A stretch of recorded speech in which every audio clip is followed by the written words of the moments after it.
शेर का बच्चा है, शेर का बच्चा खुलेआम किया। हिम्मत है तुम्हारे में?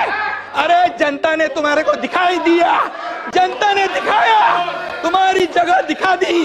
तुम्हाला विधानसभेच्या जागा 100 लढवल्या, 20 जिंकल्या, या पठ्ठ्याने 80 लढवल्या, 60 जिंकल्या, 60 जिंकल्या।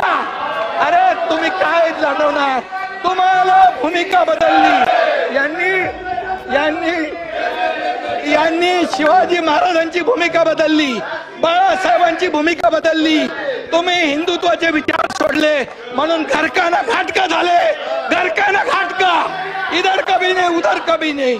आणि म्हणून परब साहेब तुमचा इतिहास मला माहित आहे, मला बोलायला लावू नका, मला बोलायला लावू नका। मी बोलत नाही, मी कधीही कमरेच्या खाली वार करत नाही।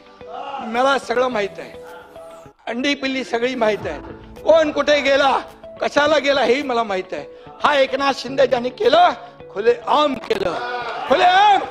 मी तुमच्या पक्षप्रमुखांना सांगितलं होतं, तुम्ही आता शिवसेना आणि भाजप युती करा। मी मुख्यमंत्री होणार होतो, 5 वेळा सांगितलं। का मुख्यमंत्री पदाच्या खुर्चीमध्ये एवढा मोह झाला? का झाला? का झाला? जे बाळासाहेबांनी सांगितलं होतं करू नका, काँग्रेस बरोबर जाऊ नका, तुम्ही का गेले? मोहापायी, सत्तेसाठी। मग मोह कोणाचा? अरे आम्ही तर सत्तेवर लाथ मारली, आम्ही तर मंत्रीपद सोडलं 8 लोकांनी। तुम्ही सोडणार का मंत्रीपद? आम्ही मंत्रीपद सोडलं 8 मंत्र्यांनी। आम्हाला काय माहित होतं की आम्ही काय होणार आहे आमचं? आणि म्हणून आम्ही एकतर लढून जिंकू किंवा एकतर लढून शहीद होऊ असं म्हणून लढलो। तुम्ही आम्हाला काय सांगताय? आणि म्हणून परब साहेब तुम्हाला, तुमचा माझा काय वाद नाहीये, पण तुम्ही एकच आहे, जे बोलाल की तुम्ही नोटीसला जाऊ घाबरून पळाले, हे पळाले, ते पळाले, आतलं मला सगळं माहित आहे। कुणाची नोटीस थांबवायला काय काय केलं सगळं मला माहित आहे, त्याच्यावर तुम्ही जाऊ नका। तुम्ही फक्त बघा, मी तुम्हाला काय म्हणालो नाही, सभागृहामध्ये तुम्ही देखील काहीतरी बोलला होता असं मी बोललो। काय? कशावर?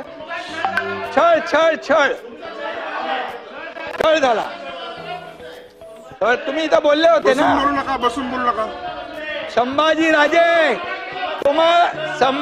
राजे मी काँग्रेस प्रदेशाध्यक्ष आणि देवेंद्र फडणवीसांच्या बद्दल बोललो की त्यांनी म्हणाले की औरंगजेबासारखा क्रूर प्रशासक मुख्यमंत्री आहेत। मी त्याच्यावर सुरू केलं ते, म्हणजे मी बोललो त्यांचे काय डोळे काढले, त्यांची काय जीभ छाटली, त्यांची काय नख उपटली, त्यांची काय कातडी सोडली? काय केलं देवेंद्र फडणवीसांनी, मुख्यमंत्र्यांनी काय केलं? सोलायला पाहिजे होती। आणि मग मी म्हणालो आणखी कोणाचा तुमचाही छळ झाला? तुम्ही जेव्हा उठायला उभे राहिले तेव्हा मी बोललो तुमचाही छळ झालाय का?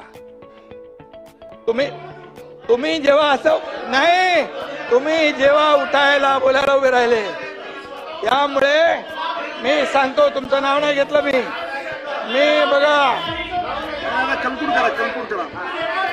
आणि म्हणून मी सांगतो, नवीन घडामोडी पाहण्यासाठी आजच आम्ही मुंबईकर 24 तासला लाईक करा, सबस्क्राईब करा आणि अपडेट रहा।